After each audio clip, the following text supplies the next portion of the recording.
না দেওয়া নিজের উপর ওয়াজিব করে নেয়। 1 নাম্বার মুদবিরুল খামরি, যারা মদ পান করে তাদেরকে আল্লাহ জান্নাত দিবে না। 2 নাম্বার আকিলুর রিবা, যারা সুদ খায় তাকে আল্লাহ জান্নাত না দেওয়া নিজের উপর ওয়াজিব করে নেয়। 3 নাম্বার আকিলু মালিল ইয়াতীম, যেই ব্যক্তি এতিমের সম্পদ ভক্ষণ করে তাকে জান্নাত না দেওয়া আল্লাহ নিজের উপর ওয়াজিব করে নেয়। 4 নাম্বার আল আকুলি ওয়ালিদাই, পিতা মাতার নাফরমান সন্তান তাকে জান্নাত না দেওয়া আল্লাহ নিজের উপর ওয়াজিব করে নেয়। বলেন নাউজুবিল্লাহ। সুদ খাওয়া, আল্লাহ নবীর সাথে লড়াই করা।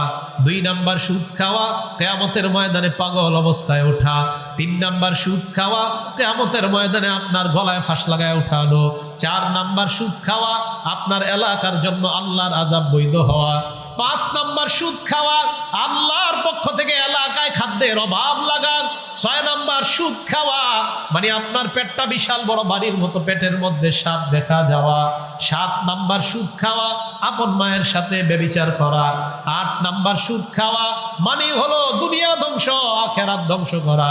9 নাম্বার সুদ খাওয়া, কিয়ামত পর্যন্ত রক্তের নদীর মধ্যে সাঁতার কাটা। 10 নাম্বার সুদ খাওয়া, আল্লাহ নবীর অভিশাপ আপনার উপর চলতে থাকা। 11 নাম্বার সুদ খাওয়া, সামান্য পরিমাণ 36 বার জিনার চাইতে বড় অপরাধ করা। 12 নাম্বার সুদ খাওয়া মানে আল্লাহ জান্নাত থেকে বঞ্চিত হওয়া। চিল্লায়া বলেন নাউজুবিল্লাহ। সুদ খাওয়া যাবে না। সর্বশেষ হাদিসটা বলি, আবু দাউদ শরীফের 3331 নাম্বার হাদিস। ক্বালা রাসূলুল্লাহ সাল্লাল্লাহু আলাইহি ওয়াসাল্লাম, আল্লাহ নবী বলেন, লা ইয়াতিয়ান্না আলান নাসি জামান লা ইয়াবকা আহাদুন ইল্লা আকালার রিবা। নবী বলেন, এমন একটা সময় আসবে যেই সময় মানুষ ঢালাও ভাবে মিছিল দিয়া সবাই সুদ খাবে। এই হাদিস যখন আমি পড়ি আমি নিজেরই ঠিক রাখতে পারি না। নবী কি বললেন? এমন একটা সময় আসবে যে সময় কোনো মানুষ বাকি থাকবে না, সবাই সুদ খাবে। নবী বলেন, ইল্লাম ইয়াকুলহু, যদিও ডাইরেক্ট না খায়, আসাবাহু মিন বুখারিহি, সুদের হাওয়া সবার গায়ে লাগবে। ইনি বিনি সুদ খাবে মানুষ। এখন যেই কথাটা আপনাদেরকে সর্বশেষ বলবো, এটা শোনার জন্য আপনারা অনেকে প্রস্তুত না, এরপরে শুনতে হবে। বলবো? এই তুমি দিয়ে আসো, তোমার একটা অভিনয় দায়িত্ব, দাঁড়াও। এই যে মনে করেন ওরে আমি 1 বছরের জন্য ওর কাছ থেকে 30,000 টাকা নিছি। কয় বছরের জন্য? তোমারে 1 গন্ডা জমিন দিছি আমি। এই 1 গন্ডা জমিন 1 বছরের জন্য দিলাম, 30,000 টাকা নিলাম। 1 বছর পর 30,000 দিমু, জমিন দিবে। এই জমিনে সে চাষাবাদ করছে 1 বছর। এটাই তো চলে এলাকায়। সবাই বলেন সুদ। এটা বন্ধক না। বন্ধক কাকে বলে আবার দেখেন, আরেকজন লাগবে। আপনি আসেন হুজুর, আপনি কষ্ট নিয়েন না। বন্ধক কাকে বলে দেখেন। এইটা আমি একটা প্রাইভেট কার দিয়ে আসছি, একটা প্রাইভেট কার। এটা আমার প্রাইভেট কার। এই প্রাইভেট কারটা আপনারা দিলাম 3 দিনের জন্য। 10,000 টাকা আপনার কাছ থেকে নিলাম। 3 দিন পর প্রাইভেট কারটা সেফটি হিসাবে দিছি, প্রাইভেট কার দিয়ে দিবেন, 10,000 নিয়ে যাবেন। 3 দিনের মাঝে ওনার একটু শখ হয়েছে, প্রাইভেট কারের সিটে একটু বৈশা দিই কেমন লাগে। 1 মিনিটের জন্য প্রাইভেট কারের সিটে বসছে, 1 মিনিট পরিমাণ উনি সুদি কারবারে লিপ্ত হয়েছে। ওনারে জমিন দিলাম, এই জমিনে চাষাবাদ করবে না, কিচ্ছু করবে না, টাকা দিব, জমিন দিয়ে দিবে। এটাকে বলা হয় বন্ধক। লা ইয়াজুজুল ইনতিফা বিশাইইল মারহুন। বন্ধকি জিনিস দিয়ে উপকৃত হলে এটাকে বন্ধক বলা হয় না। কথা কি বুঝে আসছে? এটা হারাম। এলাকায় এটা সবার করতেছেন, এই কাজ করেন না। ঠিক আছে হুজুর, কষ্ট নিয়েন না। তাহলে এই সুদের কারবার,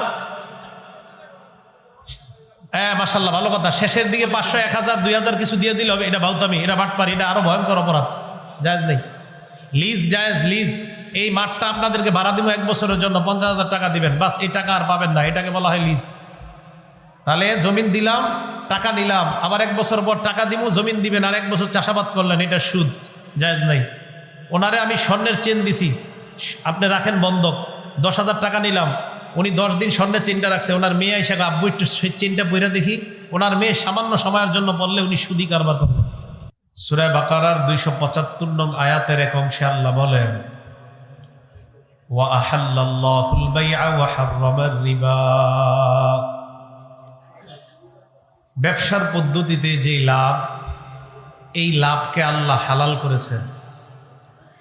সুদের পদ্ধতিতে যেই লাভ, এই লাভকে আল্লাহ হারাম করেছেন।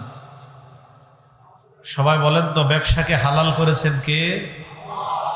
সুদকে হারাম করেছেন কে? আল্লাহ। হালাল হারামের ক্ষেত্রে চারটা মূলনীতি মনে রাখবেন। এক নাম্বার, আল্লাহ যা হালাল করেছেন তা কিয়ামত পর্যন্ত হালাল। আল্লাহ যা হারাম করেছেন তা কিয়ামত পর্যন্ত হারাম। as-silsilatus sahiha নাসিরউদ্দিন আলবানী রহমতুল্লাহ আলাইহির লেখা, হাদিস নাম্বার 2256 নাম্বার হাদিস। আন আবি দারদা রাদিয়াল্লাহু তাআলা আনহু قال قال رسول الله صلى الله عليه وسلم, আল্লাহ নবী বলেন, মা আহাল্লাল্লাহু ফি কিতাবিহি ফাহুয়া হালাল। আল্লাহর কোরআনের মধ্যে আল্লাহ যা হালাল করেছেন তা হালাল। ওয়া মা হাররামা ফীহি মিন হারামিন ফাহুয়া হারাম। আল্লাহর কোরআনের মধ্যে আল্লাহ যা হারাম করেছেন তা হারাম। এক নাম্বার মূলনীতি, আল্লাহর হালাল কিয়ামত পর্যন্ত হালাল, আল্লাহর হারাম কিয়ামত পর্যন্ত হারাম। এটা হলো এক নাম্বার। দুই নাম্বার, আল্লাহ যা হালাল করেছেন তা হারাম করার অধিকার, অথবা আল্লাহ যা হারাম করেছেন তা হালাল করার অধিকার পৃথিবীর কোনো মানুষের নাই, এমনকি মুহাম্মদ সাল্লাল্লাহু আলাইহি ওয়াসাল্লামেরও নাই। বুখারী শরীফের 5267 নম্বর হাদিস।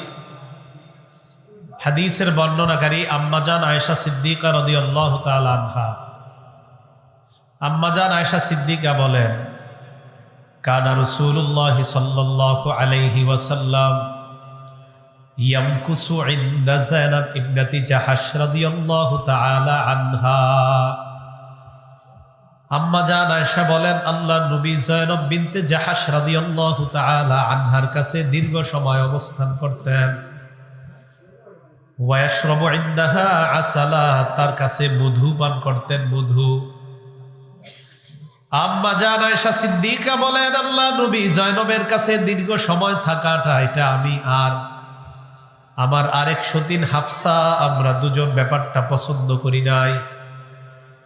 নবী তার এক বিবির কাছে দীর্ঘ সময় থাকে। আম্মাজান আয়েশা বলেন, আমি আর হাফসা, তাওয়াসাইতু আনা ওয়া হাফসা, আমি আর হাফসা দুজনে পরামর্শ করলাম, আন্না আইয়াতানা দাখালা আলাইহা নবী সাল্লাল্লাহু আলাইহি ওয়াসাল্লাম। আমি হাফসাকে বললাম, হাফসা, নবীজি যায়নবের কাছে যখন অবস্থান করে, যায়নবের কাছ থেকে অবস্থান করার পর আমার অথবা তোমার এই দুইজনের যার কাছে আল্লাহর নবী আগে আসবে, ফালতাকুল ইন্নী আজিদু মিনকা রিহা মাগাফির আকালতাল মাগাফির। আমার কাছে নবী আসলে আমি বলবো, হুজুর আপনি কি মাগাফির খেয়েছেন নাকি? তোমার কাছে তুমিও আসলে বলবা, আপনি কি মাগাফির খেয়েছেন কিনা? মাগাফির বলেন তো কি শব্দটা? মাগাফির, মাগাফির মানে আরবের একটা গন্ধযুক্ত খাদ্য, এটাকে মাগাফির বলা হয়। হাফসা, তোমার কাছে নবী আসলে বলবা, হুজুর আপনি কি মাগাফির খেয়েছেন কিনা? আমার কাছে আসলে আমিও বলবো, আপনি কি মাগাফির খেয়েছেন কিনা? তাফসীরের বর্ণনায় আল্লাহর নবী যায়নবের ঘর থেকে বের হওয়ার পর সর্বপ্রথম হাফসা রাদিয়াল্লাহু তাআলা আনহার সাথে দেখা হয়। হযরতে হাফসা বললেন, ইয়া রাসূলুল্লাহ আকালতাল মাগাফির, আপনি কি মাগাফির খেয়েছেন কিনা? আল্লাহ নবী কয়, না আমি মাগাফির খাই নাই। কয়, আপনার মুখ থেকে মাগাফিরের গন্ধ আসে কেন? আল্লাহ নবী জবাব দেয়, অসম্ভব, আমি তো মধু পান করলাম, আমি মাগাফির খাই নাই। কয় না, আপনি মাগাফির খেয়েছেন। মুসলমান ভাইরা, কথা বুঝে আসতেছে আপনাদের? আপনি মাগাফির খেয়েছেন, আপনার মুখ থেকে মাগাফিরের গন্ধ আসে। হাফসা বলে, না না মাগাফির খেয়েছেন। নবী কয়, লা শারিবতু আসালান, আমি মধু পান করেছিলাম, আমি খাইছি মধু, তুমি কও মাগাফির। কিন্তু মাগাফিরের গন্ধ আসে। টার্গেট নবীজি যাতে ওনার আরেক বিবির কাছে একটু কম যায়। নবীজি বললেন, হাফসা, হালাফতু আল্লাহ আউদা, আমি শপথ করলাম আজকের পর আমি আর কখনো মধু পান করব না। মধু হালাল না হারাম? জোরে বলেন, মধু হালাল না হারাম? মাশাআল্লাহ। নবী একটা হালাল খাদ্যের ব্যাপারে বললেন, আমি আজকের পর আর মধু পান করব না, শপথ করলাম। ওয়ালা তুখবিরি বিযালিকা আহাদা, এই সংবাদটা তুমি আর কাউকে বলবা না। নবীজি যখন বললেন, হাফসা, আমি আজকের পর আর মধু পান করব না, 28 নম্বর